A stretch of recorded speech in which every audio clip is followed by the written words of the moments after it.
Se cortó el video, esta es la segunda parte. Como se cortó, no pude decir continuará. Bueno, como estaba yo diciendo. Pues sí, me quedé en que en nuestro tronco común es África. Bueno, hasta ahora nadie ha desmentido eso. Hay que apuntarlo en la libreta. Nadie ha desmentido eso. Venimos de África. ¿Verdad? Todos. Voy a dar algunos puntos nada más, porque esto puede tener tercera, cuarta y quinta parte, si no vamos a terminar más nunca. Pero vamos a tratar de manejar algunos de los puntos que despectivamente ha vomitado Zoe Baldé. El problema de referir un punto de vista con relación a cierta circunstancia, en este caso con la circunstancia de Otero Alcántara, debe de pasar, en primer lugar, por el conocimiento histórico de cómo han sido este tipo de luchas en Cuba. Y este tipo de luchas en Cuba, desgraciadamente, han tenido que pasar por la desesperación. ¿Por qué? Porque esto que para nosotros ha sido una consideración de mayorías, es decir, lo que nosotros consideramos que mayoritariamente estamos en desacuerdo con las cosas que suceden en Cuba, con relación a la represión, con relación a la libertad de expresión, por mencionar dos conceptos, desgraciadamente no ha existido una proclama, una especie de cosa tangible en sí, ¿verdad?, que sustente esa mayoría. Y las luchas se convierten en grupúsculos, hay que reconocerlo. Y pasa por la desesperación, y pasa por el manejar las cosas con las herramientas que la gente tiene. Y eso no significa que no tengamos respeto por eso, ¿verdad? Podemos decir, coño, hay otras mejores formas, hay mejores alternativas, pero no se pueden tener mejores alternativas cuando históricamente no se han tenido mejores alternativas. Cuando incluso nuestras propias formas de lucha, Zoe, han tenido que ser desde trincheras individuales. ¿Sí? Y eso que tú tanto has criticado de esta separación de cubanos, de esta cuestión anárquica en la que nos hemos manejado con relación a nuestras ideas, tú acabas de comportarte de la peor forma. No en la anarquía, en las peores de las relaciones, que es la burla hacia el otro. Al otro que deberías de ser empático. Empática con una lucha. Fíjate, podemos no estar de acuerdo con las formas, con las maneras, pero con la esencia de las cosas sí, que es una cosa muy diferente. ¿Me explico? La forma en la cual nosotros nos conducimos con el otro es la forma en la que vamos a ser respetados. Y con eso brinco a lo demás, que es de lo que estaba hablando en el video anterior. A ti puede no gustarte México, a ti te parece que son muy feos, a ti no te gusta la obra de Frida Kahlo, consideras que los mexicanos son narcotraficantes y toda esta serie, y que además son unas personas que son aberrantes porque les gusta, ¿verdad?, el sexo latino, específicamente con los cubanos. Eso, ¿no? Tú lo puedes considerar desde tu conversación soliloquia. Pero yo siempre digo que cada una de las cosas que uno dice tiene que estar sustentada. Si no, mejor no las dice y se las guarda para sí mismo. Yo tengo una cantidad de gente que conozco que me parece que son muy feos. Pero no se los ando diciendo. ¿Para qué? Me arriesgo. ¿Me entiendes? Porque además le das importancia a una cosa que no la tiene. Tú, una literata. Le das importancia a una cosa que no la tiene. ¿Es importante ser feo? ¿Es importante ser bonito? Bueno, para ti sí, pero no es importante. y no es esencial. En lo absoluto, es un punto de vista tuyo. ¿Te parece que los mexicanos son feos? Una generalidad, ¿te parece? Y tú consideras que eso es importante, mandárselo a escribir, ¿verdad? Mandarle una carta al presidente de un país. Dime, son muy feos, pidan disculpas. Te perdiste el respeto, totalmente, a ti misma, de hecho. Y no estoy haciendo esto, conste. No estoy haciendo esto porque yo haya vivido en México 27 años. No. Estoy diciéndote esto porque tengo conocimiento de causa. Porque tengo sentido común. Ni siquiera estoy haciendo esto porque mi hijo es mexicano. No me interesa si lo considera feo. Realmente a mí no me causa ningún conflicto. Porque jamás tu opinión no me importa. Con relación a eso, no. Pero históricamente tengo que hacerte algunas rectificaciones. Cuando Hernán Cortés llegó a la Gran Tenochtitlán, ¿sí sabes dónde queda eso? Apunta y búscalo. La gran mayoría de las muertes provocadas por armas de fuego contra personas que no tenían armas de fuego, ¿sí? Y no porque eran atrasados, no es una cuestión de tipo tecnológica, porque eran excelentes ingenieros, apunta, excelentes ingenieros, porque cuando llegaron a la Gran Tenochtitlan se encontraron con que tenían una ciudad construida sobre un lago, llena de canales que distribuía agua a todos los espacios de la ciudad. En Europa no tenían eso cuando llegó Hernán Cortés. De hecho, te digo más, toma nota. No tenían costumbre para bañarse, no tenían costumbre de bañarse. Los mexicas sí. Cuando llegaron a la Gran Tenochtitlan, la ciudad de los aztecas, los mexicas, ya habían pasado por otros lugares anteriormente, donde conocieron otras culturas igualmente enriquecedoras, entre ellos los mayas, que inventaron el cero, no sé si lo sabías, apúntalo. Y eran grandes astrónomos.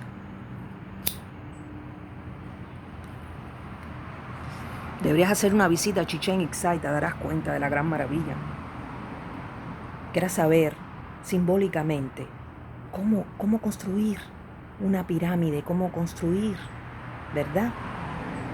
Para entender el día y la noche. Por Dios. Cuando llegaron, sin bañarse, claro, meses, se dieron cuenta que estas personas eran muy limpias, perfumadas.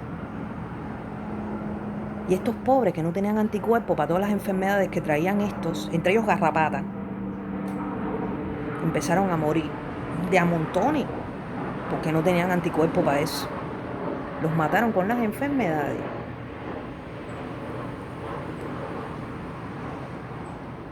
Te puedo dar una clase después más sobre arte mesoamericano, si no sabes, ¿verdad? Para que tú cojas nota.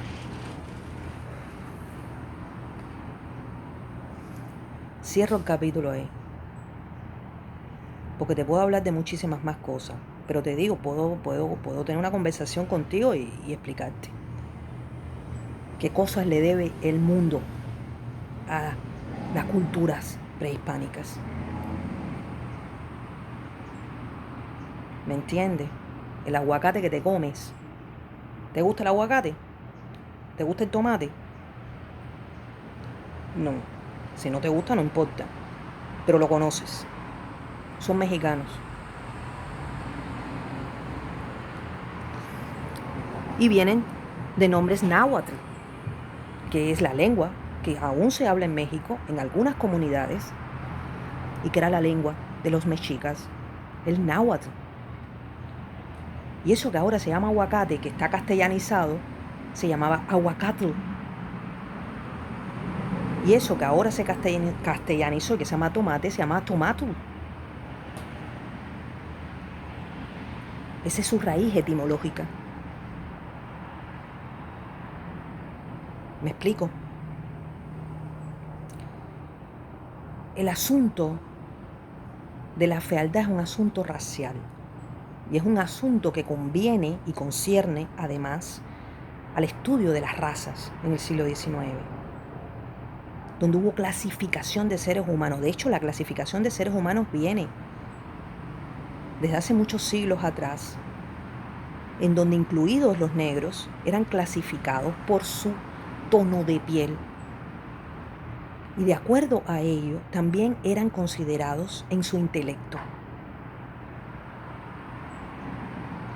Se consideraba que tanto los negros como los indígenas tenían el cerebro pequeñito.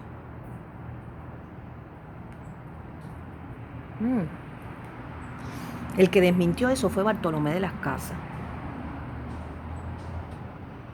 ¿No te has leído el libro sobre las Indias? Léelo. Porque pone en alto el intelecto de los mesoamericanos, que eran capaces de aprender muy rápido y de los cuales aprendió muchísimas cosas, algunas artes que desconocían, ¿verdad?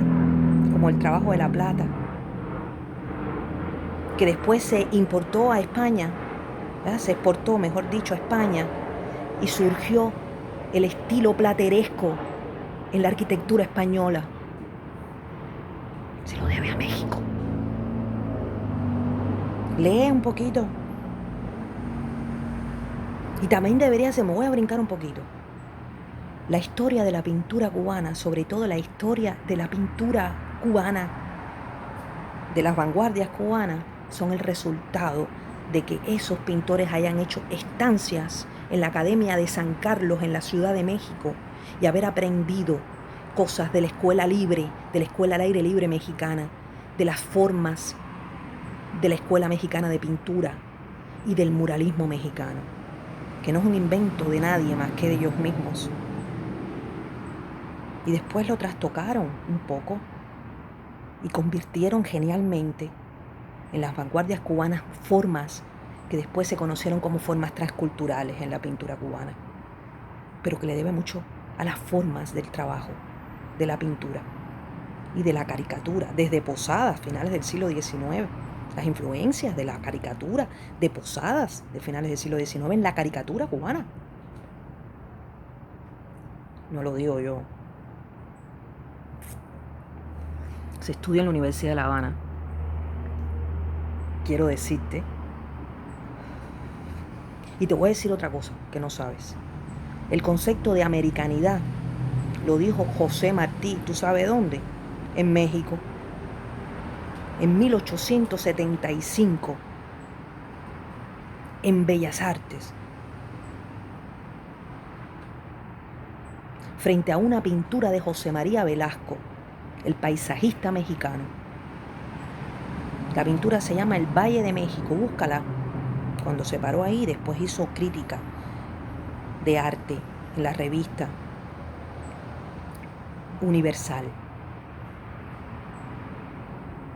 Y dijo, oh, la obra de Velasco no solo muestra mexicanidad, sino americanidad. Ese concepto va a atravesar toda la pintura cubana del siglo XX y siglo XXI. Y fue ante el impacto de una pintura de un mexicano.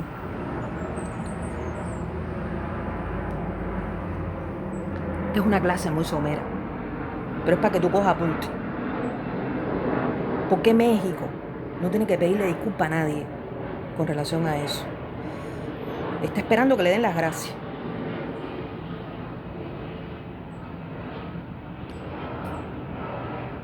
El problema del narcotráfico en México es un problema muy grave, por el cual deberías de sentir lástima por mucha gente que desgraciadamente se ha metido en el narcotráfico por su situación socioeconómica, debido a la corrupción del gobierno mexicano, de que hay que hablar en otra ocasión, del cual ha sido víctima el pueblo mexicano y que ha tenido, en muchos de sus casos, se ha sentido obligado a estar en ciertas circunstancias de esa naturaleza. Pero además porque es un negocio redondo, tiene compradores de droga en el mundo.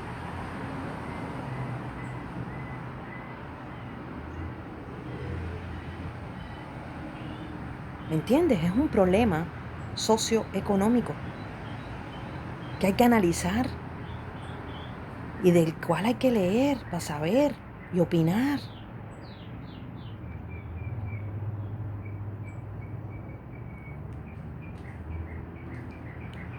Frida Kahlo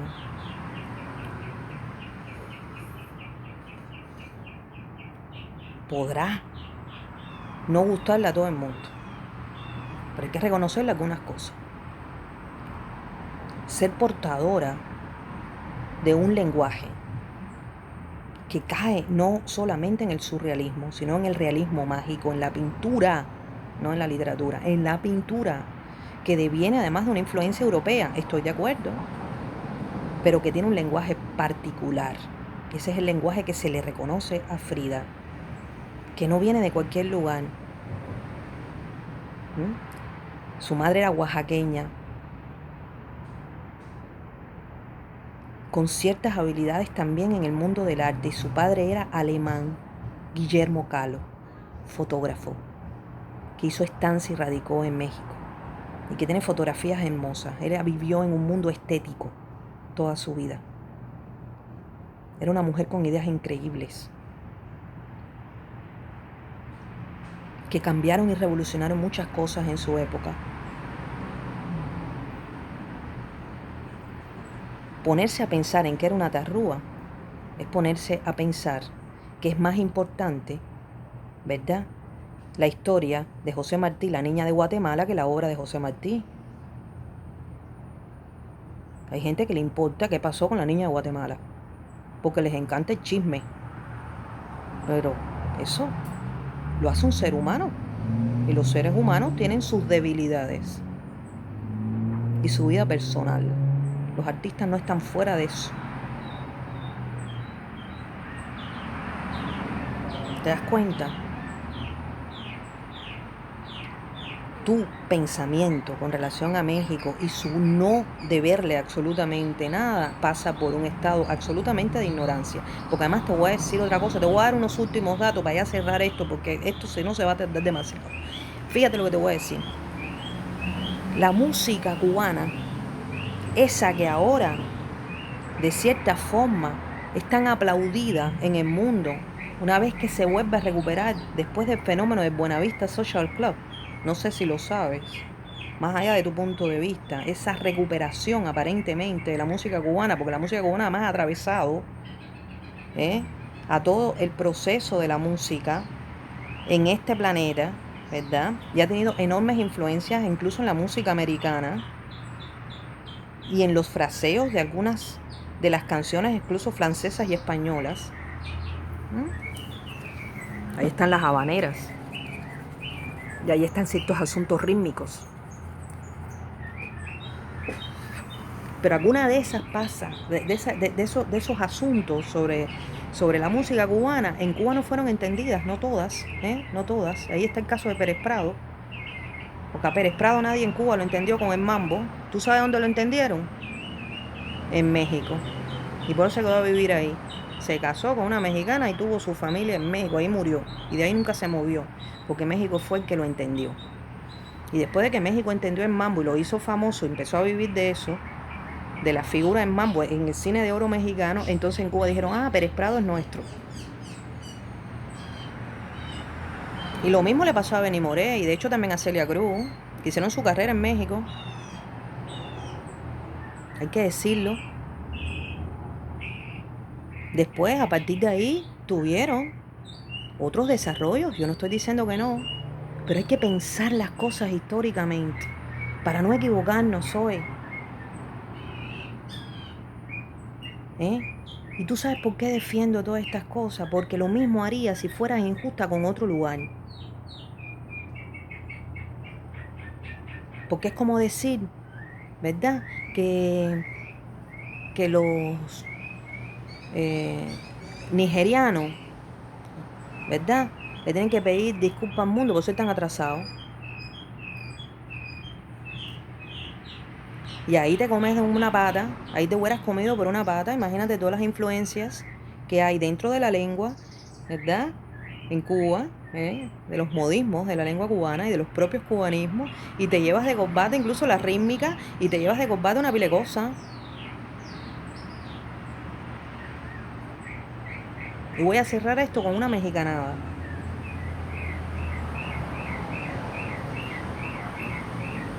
Para hablar pendejadas, hay que leer pendejadas.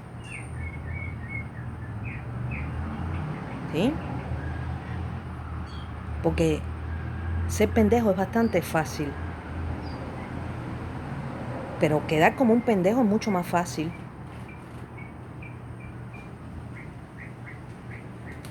Porque de tu boca, mexicanamente hablando, lo único que sean son chingaderas.